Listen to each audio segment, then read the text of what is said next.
Welcome everyone to another wonderful episode here at Jaws Podiatry. This is an absolutely gorgeous transformation. I'm really excited to present this case to the world. This patient presented with multiple chief complaints. We did a lot of work to to both feet here. This is basically, for all intents and purposes, this is sort of almost, if not what they coined the Cinderella procedure. Patient presented with bilateral bunion deformities. The patient was not happy with the appearance of the great toes.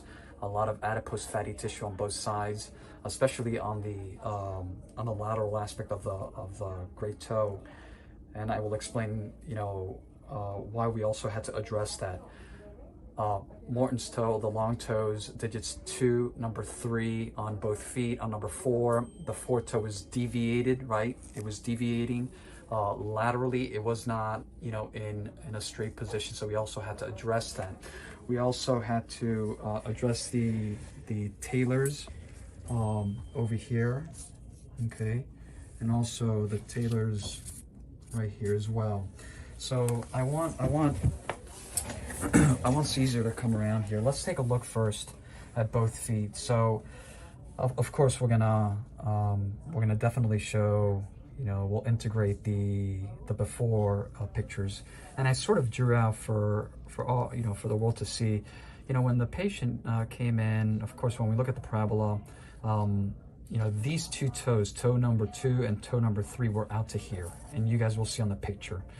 Okay, the great toe was obviously, it was hitting the second toe because of the bunion deformity. This patient has healed incredibly well, and when we talk about patients, every patient is different. We're all different in respect to how we heal. This patient, has healed exceptionally well, but this patient has also poured heart and soul into the post-procedural protocol. And this is where you see it the most. You can still see a little bit right in here, the little incision of where we did the toe tuck, right? The patient, all of this, you couldn't see, right? The inner space here. This is all filled with fat from the great toe. So we had to do a little toe tuck, excise that to make the toe look really, really pretty like that. And that's why I placed this arrow here to obviously show you guys, we did that. So again, just to recap, we straightened the toe, bunion correction, toe shortening number 2, number 3. Nothing was done with toe number 4. Actually, I take that back. I think we definitely straightened it. There was a tiny little bit of a hammer mallet toe. We addressed that, and of course also the little talus deformity. On the left, same thing. You guys can, we at this point we can't even see, just because the patient, again, she was telling me that she has been really pampering both feet. There was a tiny little suture. I think you guys can actually see here and here. Same thing. It's so everything that we do is tiny little suture. But again, same thing here. Now you can actually see the inner space. You can see still the little incision there from the toe tuck. Bunionectomy. 3-stitch. 1, 2, 3 over here, and then again, I drew this for everyone to see. These toes were actually out to here. I want everyone to really look at the difference between, where this, imagine this toe was out to here, right? And this is the difference from here to here. When this toe was over here, it was like a centimeter and change. There's definitely a striking difference. And then, of course, the tailor's bunionette. And this toe was actually, moving that way, right? Completely. And you guys will see the pictures as well. This is just, when we talk about a beautiful, beautiful transformation, this is a true definition of a real transformation. It's only been 3 weeks. This is sort of where I sort of like scratch my head. Sometimes, everyone is different. And sometimes I sort of feel bad for, the people that have really, really great, right? They're otherwise healthy.